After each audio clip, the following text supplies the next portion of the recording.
जनपद शामली के झिंझाना में करनाल रोड गाड़ीवाला चौराहा के नजदीक स्थित वृद्धाश्रम किसी स्वर्ग से कम नहीं।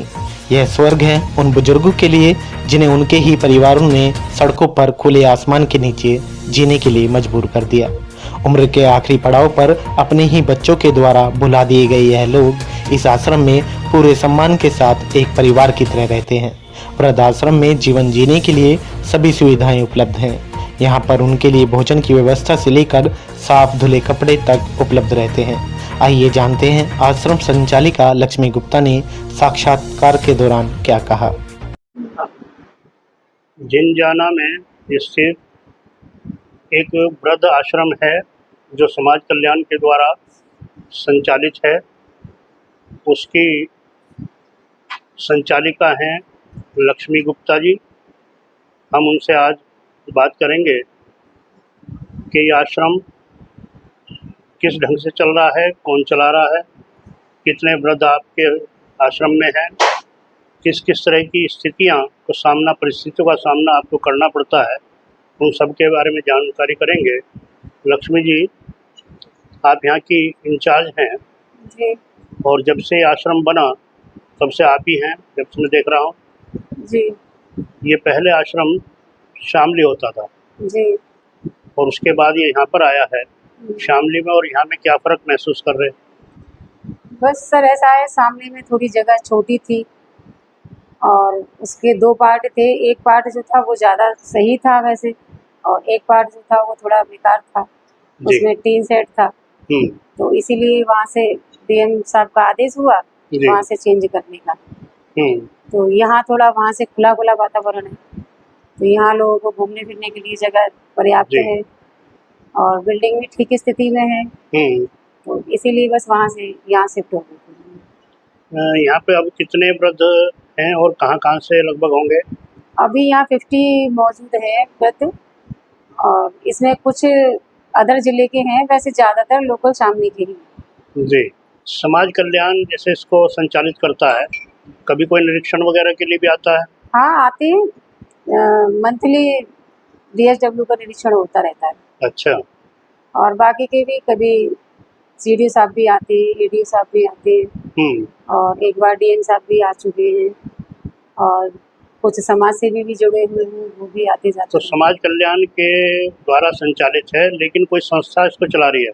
जी, NGO चला रही है। उस NGO का क्या नाम है? ग्रामीण विकास सेवा संस्थान है जी। वो संस्था हमारे इसको प्रोवाइड करती है।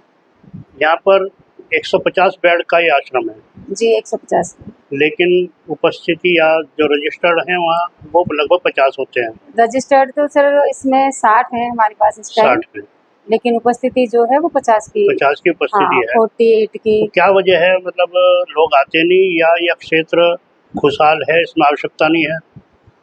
बस यहाँ ऐसी है स्थिति, कभी कुछ लोग आ जाते हैं, थोड़े बहुत दिन रुकते हैं, फिर वो चले भी जाते हैं। जी। तो संख्या आगे तो बढ़ती है, लेकिन जो पीछे जो रहने वाले होते हैं वो कुछ कारण से अपने घर चले जाते हैं, तो इसीलिए संख्या वो थोड़ी पीछे ही रह जाती है। किन दिक्कतों का सामना आपको करना पड़ता है?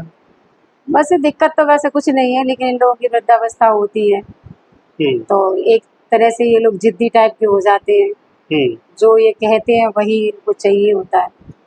तो बस बालक का और बुजुर्गों का व्यवहार एक सा हो जाता है। तो जैसे आप अपने बालकों को प्यार से रखते हैं, ऐसे ही वृद्धों को रखना होता है। हाँ, तो अपनी कोशिश में तो वैसे उसी तरीके से इनको रखा जाता है। जी। और आपस में थोड़ा ये झगड़ा भी करते हैं, बाहर आने जाने की मना करो तो वो मानती नहीं है, वो भी जिद करते हैं। चिकित्सा की सुविधा यहाँ पर है इन लोगों की? चिकित्सा की सर डेली वैसे हमारे यहाँ स्वास्थ्य सेवाकर्ता की ड्यूटी रहती है। जी। सुबह डेली 2-3 घंटा वो बैठता है अपने केबिन में, दवाइयाँ देता है इन लोगों को।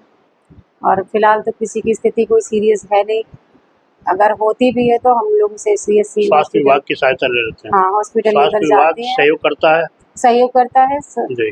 और मंथली कैंप भी लगाया जाता है, एलोपैथिक का हेमोपैथिक का दोनों कैंप लगाए जाते हैं। कोई बड़ी समस्या आपको आती है?